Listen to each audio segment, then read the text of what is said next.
श्री स्वामी समर्थ. जय जय स्वामी समर्थ. श्री स्वामी चरित्र सारामृत मराठी अनुवाद याचे आपण 1 ते 14 अध्याय ऐकले आहेत. आज आपण अध्याय 15 ऐकूया. अध्याय 15. बसप्पा तेल्याचे दारिद्र्य घालवले. श्री गणेशाय नमः. स्वामी महाराजांचे काही वर्ष मंगळवेढ्यात वास्तव्य होते.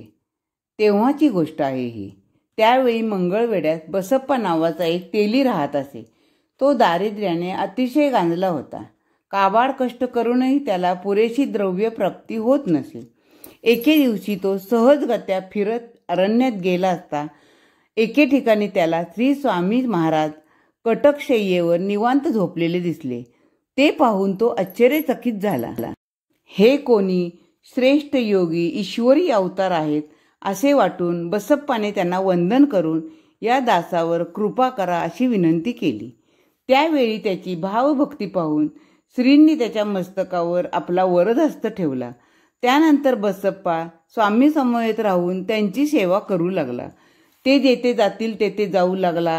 त्याने घरदार सोडले आणि स्वामी भक्तीत रममान झाला. त्याच्या अशा वागण्याने त्याची पत्नी त्रागा करू लागली. कुच्चित शब्दांनी त्याचा अपमान करू लागली. लोकांनीही त्याला वेडा ठरवले. पण बसप्पाने श्रींची सेवा संगत सोडली नाही. एके दिवशी 2 प्रहर रात्रीस स्वामी महाराज उठून चालू लागले. बसप्पाही त्यांच्या मागोमाग निघाला. चालता चालता स्वामी घनदाट अरण्यात प्रवेशले. सर्वत्र अंधार असल्यामुळे मार्ग दिसत नव्हता. पायात काटे खुपत होते. पण तरीही स्वतःची पर्वा न करता बसप्पा मार्गक्रमण करत होता.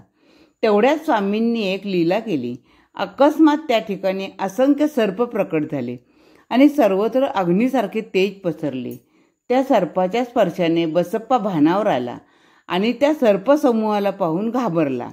स्वामींनी त्याला धीर दिला व म्हणाले, घाबरू नकोस. तुला हवे तेवढे सर्प उचलून घे. आज तुझा भाग्योदय झाला आहे.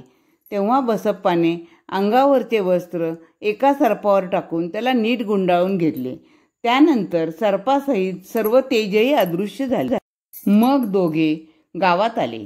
विश्रांतीसाठी एका देवळात बसले. तेथे बसप्पाने आपल्या काखेतील वस्त्र उघडून पाहिले तर त्यात सर्पाऐवजी सोन्याची लगड दिसून आली.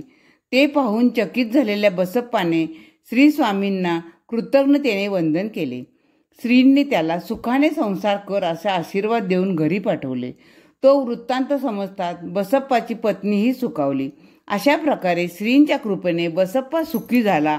इति श्री अध्याय 15 संपूर्ण. या अध्यायाची फलश्रुती आहे, दारिद्र्य दूर होऊन संपत्ती प्राप्त होईल. गुरुदेव दत्त. श्री स्वामी समर्थ महाराज की जय.